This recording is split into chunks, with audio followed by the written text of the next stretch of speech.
Hello you beautiful people and welcome back to Let's Play Warhammer 40k Inquisitor Prophecy, the DLC for Inquisitor Martyr here, where we will jump into, and I know, or you might not know, there is even a new class, a tech priest, which, at least of what I saw, seemed to be a little bit like a necromancer. We will have some contact with that class too, but right now I am not certain when that is going to be. So we have now the Prophecy Gathering Storm, and we have to talk to Ragnar van Winter right now. Inquisitor, we have received word from various rogue trader contacts in the Atroxia subsector that an ancient battered fortress monastery has been spotted in the Draco system at various times. It is refusing to answer all hailing. By the Emperor, the martyr has returned from the warp. This is colossal news, Captain. I wanted to make sure that it was not a false alarm, but all subsequent astropathic messages confirm that it is indeed the martyr, docking at Port Valentius. Star map has been updated with the coordinates. We have no time to lose then. This is my chance to shed light on the true mystery of the Alpha Pariah. If she is still alive. Oh yeah, if she's still alive, and I'm so pumped to get into it. So with no further ado, we are here at the star map. Oh, is this the... Anyhow, that we already know, the tutorials we can go off, and it is a little hunt right here. Mission briefing, it is a Uther's turret. I hope at least, wait a second.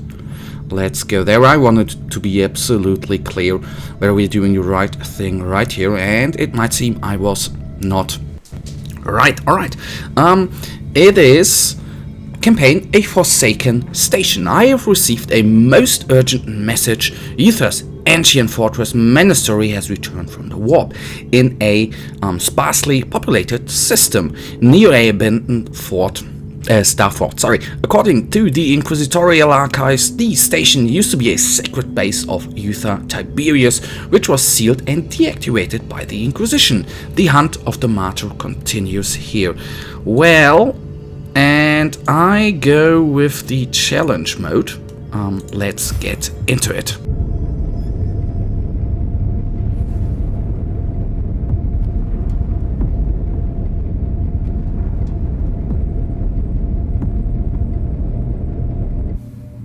Tech Priest, this Imperial facility has been abandoned for a very long time. Are you certain the Alpha Pariah is here? The data burst from the machine spirit was an emergency signal. The Alpha Pariah left the martyr to follow an unidentified Vox transmission originating... Humans! No corner of the galaxy is free from their unfortunate existence. I assume this one is with the Harbinger too. I am an Inquisitor of Holy Terra. Explain your presence here.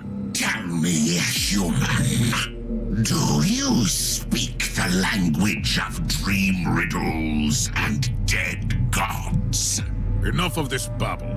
Answer my question. I thought so, monkey. You wouldn't understand our purpose here, not even if I wanted to answer your question. But I don't. And here we have, luckily, greatly, one of the new kinds of enemies we are going to, or we can face. Not only are there Tyranids in this game, Eldari forces are there as well, and that is very, very nice to have a complete new diversity of enemies in our way. Sorry for the bloody lag there. And one more enemy remains. Most Eldari either live on their star-faring craft worlds or sail as corsairs. These are proven facts. My point is that these Eldar don't look like corsairs. So what are they doing here? And they are showing more hostility towards the Imperium than usual. Analysis shows that their tribal heraldry is unique. These Eldar specimen don't belong to any craft world listed in the folios of the Unholy in the ship databanks. I must investigate these Xenos, but the Alpha Pariah is the priority. X-loading the coordinates of the Sensorium to your data slate. Access the surveillance system there. It could provide information on the Alpha Pariah and the Xenos presence. Very, very cool to have these new types of enemies. So much diversity right now, I at least hope. And we can open up this big nasty door. But as with all Eldari forces, I'm just thinking about the challenge there. I was not quite certain whether or how high I can get there, so I did not want for the first mission here to put it too high. That was the little reasoning for me there. Did the Banshee just explode or disappear? That's the big question there. I hope, well, I guess she just disappeared. What I have not yet seen is, oh yeah, and then we have already the first bigger enemy of the Eldar, a ref plate. Very, very nice. I was wondering whether there are going to be big ass machines as well. And you might know they have a couple of walkers in the game. Cortical Lexicana module has flagged in important information. Supplementary notes on the Eldar suggest that some of them might carry memory crystals, used for information storage. That could be useful. I will examine the bodies. To see bigger constructs here. You were right, Tech Priest. How can I access the contents of this crystal? Secondary analytical coils activated. Converting and X-loading data to your data slate now. Alright, pseudo neural translation protocol on the bright material executed. Raw transcription. Laureate still in my dreamless dreams about lost hopes and fallen heroes. The empire of corpses and soulless ones are rejoicing in destruction and betrayal and selfish rage. Thruel must heal, even if we fall. The exarchs of the corpse must perish first. One gone, one to go. Conclusion: Luyak is a reference to an Eldari maiden world destroyed by exterminators. The records in the archives are inclusive, as the Inquisition formerly never ordered an exterminators. According to a complaint by Inquisitor Theoden Mercer, Inquisitor of the Order Xenos, the Caligari Conclave had an informal alliance with the Thruari Eldari, and a direct aggression against these Xenos world would be counterproductive. Tech Priest, I want you to dig deep into the Ordos records on the Eldari in this subsector. Any expanded search parameters? I need information on the craft world Tuathol and the plant. I have been compiling information on the craft world from the memory crystal. A summary will suffice. Tuathol is a minor craft world, primarily roaming in the Caligari sector. This Eldari megastructure has been constantly succumbing to a significant chaos infection that is gradually turning it inhabitable. The Tuathol Eldari have been slowly abandoning the infected craft world, relocating to the maiden worlds in the sector. This is what I have for now. Keep me updated. Very, very cool. That is so nice to have back some story missions where you really have some little parts of content to, I want to say keep you alive, no, not keep you alive, but to keep you not informed as well, but to give you a little bit of pieces of, well, let's call it history content. That is very, very nice. So what I really enjoyed that with the, are they called warp spiders? I have begun gathering information on the recent history of Maiden World lore. Proceed, Megos. Most of the information is classified, but it seems that after the recent tyranny crisis destroyed the subsector, a substantial number of the surviving Xenos attacked the Tuathol Maiden World and tried to assimilate the local biomass. Interesting. I have a situation here, Megos. We will resume shortly. That the warp spiders, as it is, you know, in the background in the lore, are jumping around. That is very, very cool. Although they seem to be, of course, as they are Eldari, not the most punishment taken enemies there. I would have imagined them a little bit more, let's say, unfair in their weapons, which they don't seem. It, of course, might as well be the challenge rating we are currently playing this campaign on. As I said before, I'll try to adjust this over the next couple of missions. At least I hope I remember that. that one down. We have a bigger Wrath Lord. This time not a close combat guy, but a range guy. Very, very nice.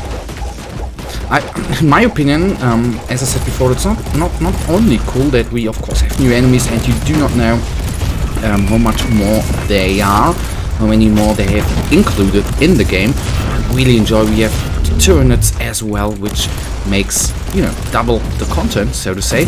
And on the one hand, I am wondering how the Tyranid content is going to get into the game, and on the other hand, it is then so much enemy diversity. I mean, you have Drukhari forces, you have Eldari forces, Tyranid forces, Chaos forces. Oh my goodness!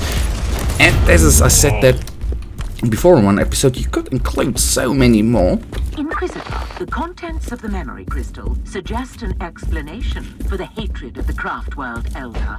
There is no acceptable explanation for turning against the Imperium. But carry on. The Tuatha Eldar requested assistance from the Imperium when their maiden world succumbed to the Tyranid invasion, but Soul Forge World intercepted the message. The Adeptus Mechanicus decided to purge the Tyranid threat in their own jurisdiction and ordered a full-scale extermination.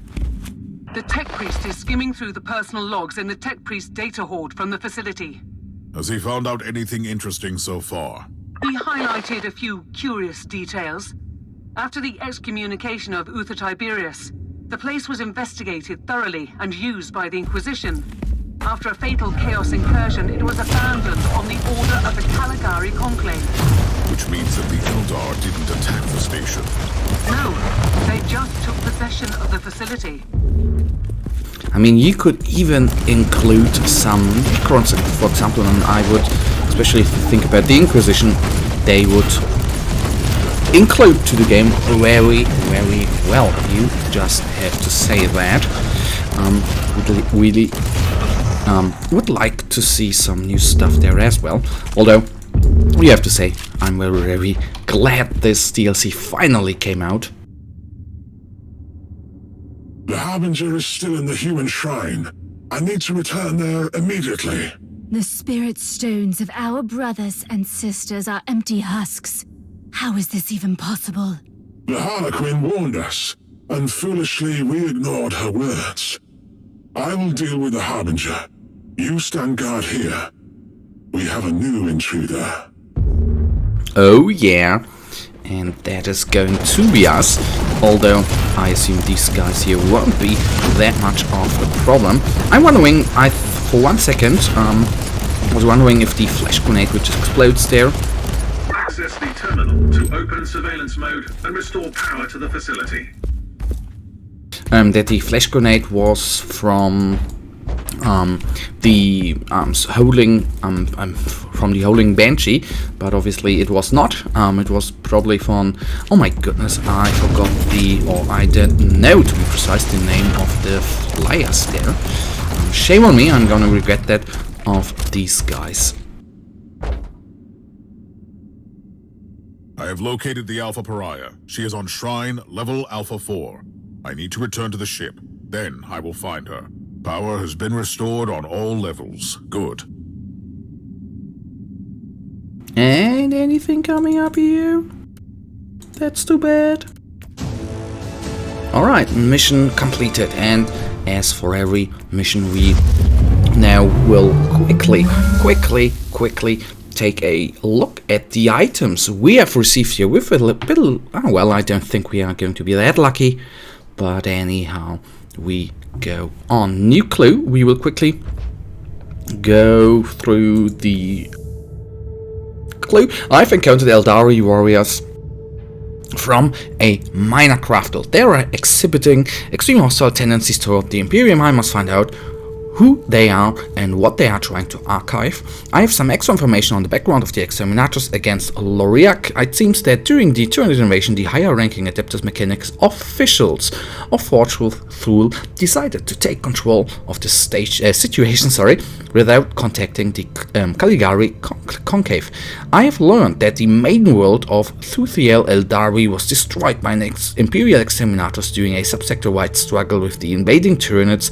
decision was hastily made and not supported by the Inquisition, but the Thuathil craft world that considers the Imperium as an enemy since then. So there you have your tie-in with the Tyranids. I've shed some light on the identity of the mysterious Eldar attackers. They originate from a minor craft world named Thuathil, which is slowly dying as a result. Oh my goodness, a result of a warp infection in its reft bone structure. Alright, quick look at the items we have received, although I don't really suspect that we have major upgrades here. Obviously not, that is too bad. And guys, that right now leads us to the end of this episode. I am so pumped to go on here, but for now, I really thank you for watching. If you guys actually have enjoyed this episode, then please give me a thumbs up and subscribe, and hopefully I'll see you in the next episode. Until then, have a nice day. Stay frosty. Bye.